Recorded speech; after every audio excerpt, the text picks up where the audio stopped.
Gaza, l'Irak, la Syrie, l'Ukraine, la liste est longue. Dans tous ces pays, les mêmes acteurs profitent de la guerre et de la désolation des peuples pour générer des milliards de dollars.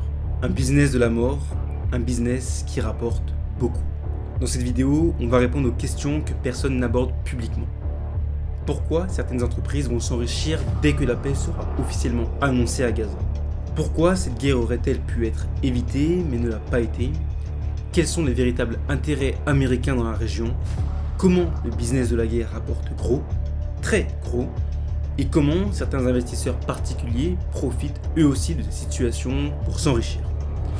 On va analyser tout ça avec des preuves, des chiffres vérifiés, des exemples concrets. Il faut être honnête, quand on touche à ces sujets, la censure n'est jamais très longue. Cette vidéo pourrait bien déranger. Good evening, my fellow Americans. I come to you with a message of leave-taking and farewell, and to share a few final thoughts with you, my countrymen. We now stand 10 years past the midpoint of a century that has witnessed 4 major wars among great nations. 3 of these involved our own country. We have been compelled to create a permanent armaments industry of vast proportions. 3.5 million men and women are directly engaged in the defense establishment. The total influence, economic, political, even spiritual, is felt in every city, every state house, every office of the federal government. We recognize the imperative need for this development, yet we must not fail to comprehend its grave implications. Pour comprendre les enjeux cachés derrière cette guerre, pour comprendre qui gagne vraiment, il faut commencer par une chose simple, suivre l'argent. En 2 ans de guerre entre Israël et le Hamas, Gaza a littéralement été rayé de la carte. Le taux de destruction y est 280 fois supérieur à celui observé en Ukraine. 90% des logements sont endommagés ou entièrement détruits, 84% des écoles, hôpitaux, routes, bâtiments publics ont disparu. Ce ne sont pas des chiffres, ce sont des familles entières décimées, des quartiers méconnaissables. Un territoire déjà fragile, aujourd'hui réduit en poussière. Et pourtant, vous le savez, dans le chaos, certains voient toujours des opportunités. Comme en Irak, en Afghanistan, comme en Syrie, au Vietnam ou encore pendant la guerre de Corée. À chaque fois, les mêmes mécanismes, les mêmes entreprises, les mêmes milliards. Et Gaza ne fera pas exception. Selon les Nations Unies, la reconstruction pourrait coûter 70 milliards de dollars. Et une grande partie de cet argent ne viendra pas du Moyen-Orient mais des États-Unis. Notamment via le DoD, le département de la Défense, l'UZ, l'Agence américaine pour le développement, l'IDIC qui gère les contrats de génie civil et d'infrastructure. Et comme toujours, ces budgets colossaux profiteront aux mêmes entreprises américaines. Pour le génie civil et la reconstruction, on retrouve les habituels. Fluor, Jacob, Icom, du côté de la logistique et de la défense, une entreprise se distingue. Halliburton. Déjà après la guerre d'Irak, elle avait décroché un contrat de 7 milliards de dollars. Résultat, son action avait bondi de 70% en un an, pendant que le pays qu'elle était censée aider s'enfonçait dans le chaos. Vous imaginez donc l'enjeu financier derrière Gaza. Grâce à ces contrats, ces entreprises pourraient générer des milliards de profits. Des milliards sur un territoire dévasté.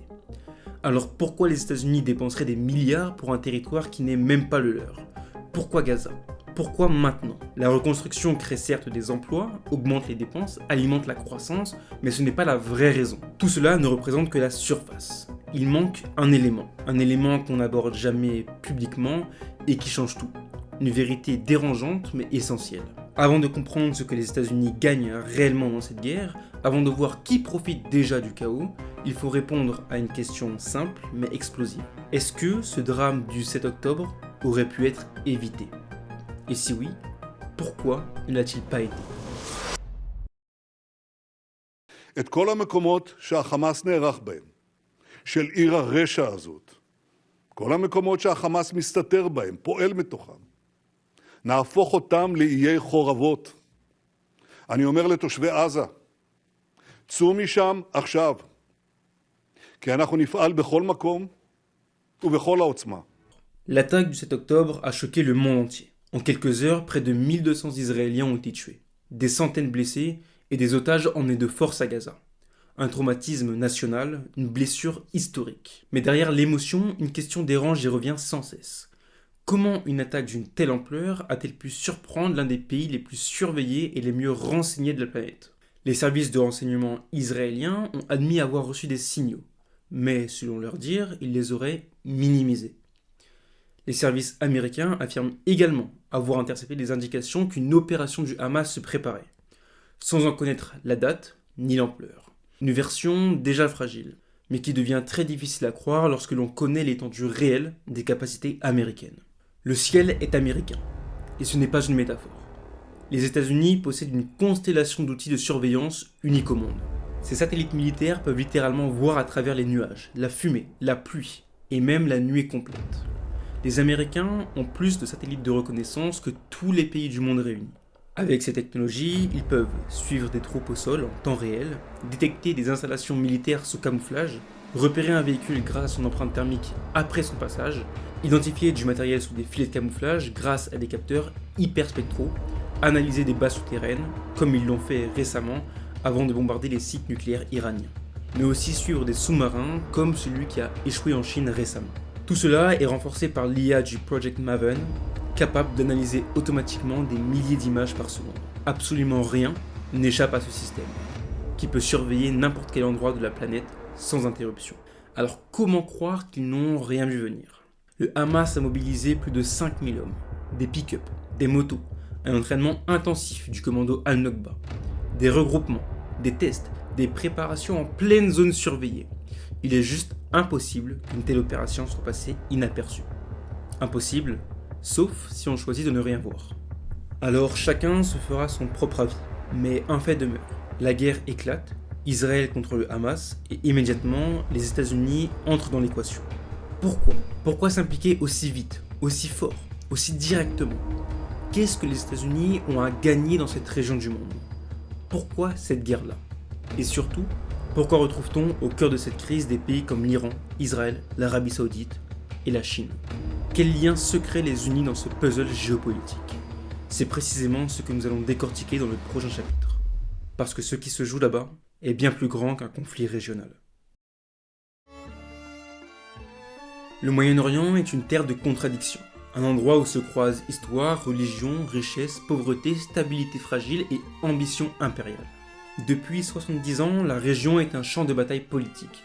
Guerre froide, coup d'État, dictature, printemps arabe, lutte d'influence, mais surtout, c'est une région où le moindre débordement peut déclencher un choc mondial. Et ce n'est pas un hasard. Parce que le Moyen-Orient, c'est aussi la clé du commerce mondial, et surtout, la clé de la puissance américaine. Ce ne sont que les détroits, mais pourtant, ce sont les points de passage les plus stratégiques de la planète. Le détroit d'Ormuz, avec près de 20% du pétrole mondial qui y transite, le canal de Suez, 12% du commerce mondial de conteneurs et 9% du pétrole mondial. Ce sont des points d'étranglement, des endroits où une seule explosion, une seule guerre, un seul blocus a des conséquences considérables sur l'économie mondiale. Alors, pour quel pays contrôler ces routes est impératif? Bien évidemment, il s'agit des États-Unis. Cependant, Washington n'a presque aucun allié naturel dans la région. C'est ce qui rend leur position encore plus fragile. Pour protéger ces routes vitales, les Américains n'ont eu qu'une option: construire une toile d'alliance très précise. Israël, pièce maîtresse, un avant-poste occidental dans la région, l'Arabie Saoudite, la gardienne du pétrole mondial, le Qatar, plateforme militaire et diplomatique. C'est simple. Qui contrôle le Moyen-Orient contrôle une partie du monde. Car le Moyen-Orient, c'est un pont entre l'Europe, l'Afrique et l'Asie.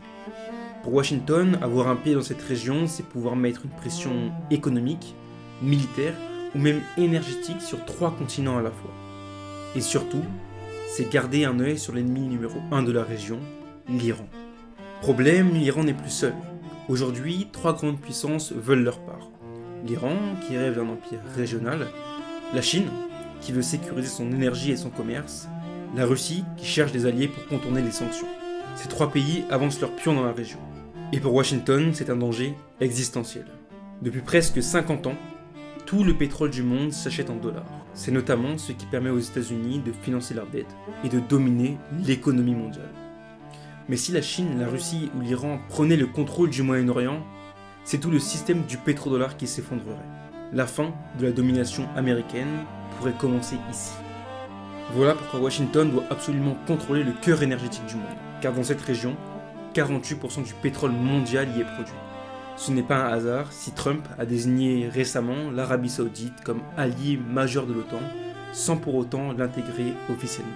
L'objectif est clair, peser sur l'OPEP, orienter les prix, limiter l'accès de la Chine à l'énergie, sécuriser les routes commerciales. Car la Chine est le plus grand importateur de pétrole au monde et près de la moitié de son pétrole vient du Moyen-Orient. Contrôler le Moyen-Orient, c'est contrôler la Chine. Mais sur le terrain, la situation est explosive et peut dégénérer à tout instant. Bon nombre de milices terroristes sont présentes comme le Hamas, le Hezbollah, Al-Qaïda, Daesh ou encore les Houthis au Yémen. Et dans cette zone explosive, Israël est l'avant-poste idéal. Le pays est ultra armé, technologiquement avancé, un fidèle allié des Américains, positionné face à l'Iran et capable de projeter une force militaire en quelques minutes. C'est un point d'ancrage stratégique incontournable. La région est certes quadrillée par les Américains, mais rien n'est gratuit. C'est du donnant-donnant. Les États-Unis offrent protection, armes, influence internationale. En échange, les pays du Golfe obtiennent soutien politique, visibilité mondiale, opportunités économiques et un siège dans le grand jeu diplomatique. On l'a d'ailleurs vu très récemment, notamment avec la Coupe du Monde 2022 au Qatar, les Jeux asiatiques d'hiver 2029 et la Coupe du Monde 2034 en Arabie Saoudite.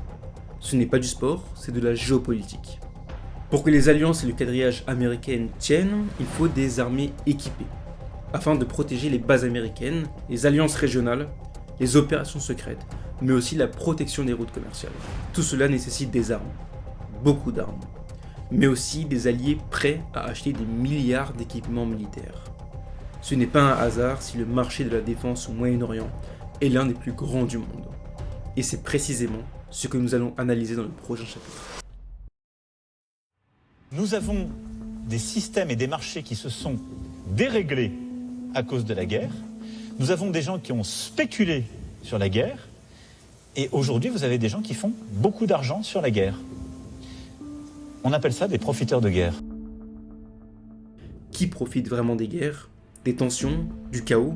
Quel pays, quelle entreprise et surtout, comment en profite-t-il? Quand une région est instable, il faut montrer les muscles. Il faut être capable de dissuader, d'intervenir, de frapper vite et fort. Et ça, c'est exactement ce que fait aujourd'hui le conflit Israël-Hamas à Gaza. Parce que ce conflit, il ne faut pas se mentir, c'est aussi et surtout une vitrine.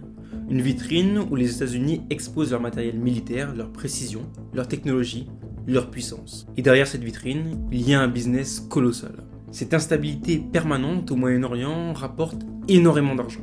Elle rapporte au gouvernement américain, anglais, allemand, français, mais surtout, elle rapporte aux entreprises qui investissent massivement dans la guerre.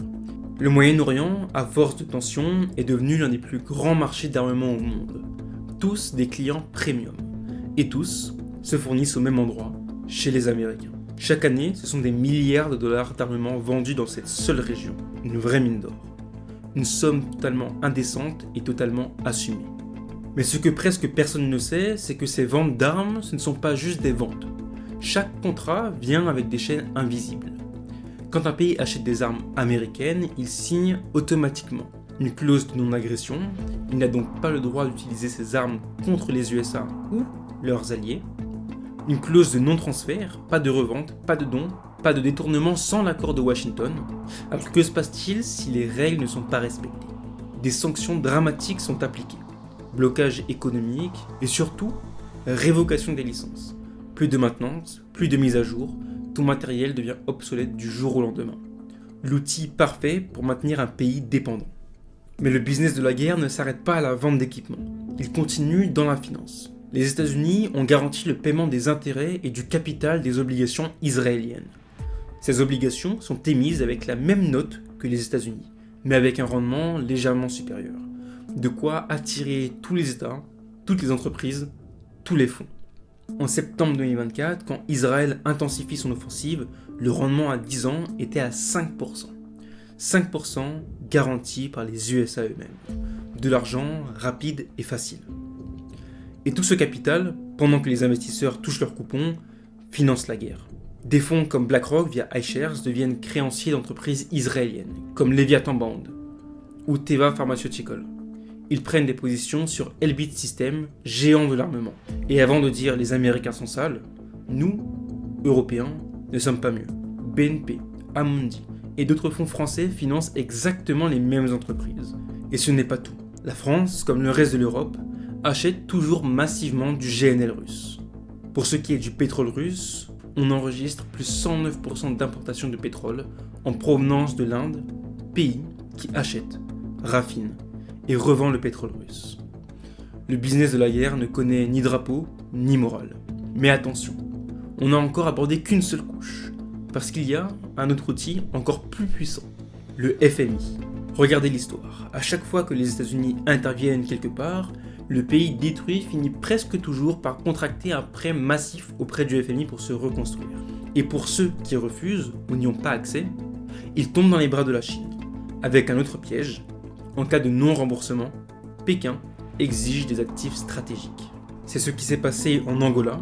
La Chine a récupéré directement les recettes pétrolières du pays, mais aussi au Sri Lanka en 2017. Elle a saisi le port de Hambantota pour 99 ans. Que ce soit Washington ou Pékin, la logique est la même. Un pays brisé devient un pays dépendant, et un pays dépendant ne se relève jamais. On l'a vu, les États profitent, les entreprises profitent, les fonds profitent. Et tous utilisent les marchés financiers pour transformer chaque conflit en opportunité économique. Mais ce que font ces géants, des milliers de particuliers le font aussi. Et dans le cas de la guerre à Gaza, c'est encore plus flagrant. Le jour où la paix sera officiellement déclarée, le cours en bourse de certaines entreprises vont s'envoler. C'est mathématique. Chaque guerre détruit, chaque paix reconstruit. Toutes ces entreprises deviennent quasiment systématiquement les premières bénéficiaires d'un conflit terminé. Et les investisseurs particuliers le savent. Ils achètent avant la reconstruction et ils encaissent après. Mais ce qui est vrai au Moyen-Orient est aussi vrai juste à côté de chez nous. Depuis l'intensification de la guerre en Ukraine et l'annonce d'un projet visant à porter les dépenses militaires à 5% du PIB pour les pays de l'OTAN, les actions des groupes européens de défense ont littéralement explosé. Thales, plus 244%. Rheinmetall, 2128%. Certains particuliers ont fait x20, d'autres x10 en quelques années seulement. Et ça ne s'arrête pas aux actions. Il existe des ETF spécialisés dans la défense. Par exemple, Van Eck, avec le ticker DFNS, qui affiche plus 115% depuis janvier 2024. Certains investissent également sur le marché obligataire. Prêter de l'argent directement à ces entreprises d'armement et recevoir chaque année des intérêts, calmement, pendant que ces entreprises produisent et vendent du matériel de guerre. Oui, investir peut rapporter, mais il ne faut jamais oublier le revers de la médaille. Parce qu'investir, ce n'est pas qu'un simple chiffre dans un portefeuille. C'est un acte économique qui a un impact réel. Et surtout sur les populations qui vivent, subissent, parfois meurent dans ces conflits. Le rôle d'un financier, d'un investisseur, c'est d'analyser les données, de comprendre les dynamiques pour transformer l'information en opportunité. Mais c'est aussi et surtout de garder en tête que derrière chaque graphique, chaque courbe, chaque rendement, il y a des êtres humains. De notre côté, nous avons fait notre choix et nous ne participerons pas à ces investissements contraires à nos valeurs et à notre éthique. Pourtant, le système, lui, continue. Il tourne, il récompense, il enrichit. Alors, je crois que la question n'est pas qui profite vraiment de la guerre, mais plutôt qui n'en profite pas.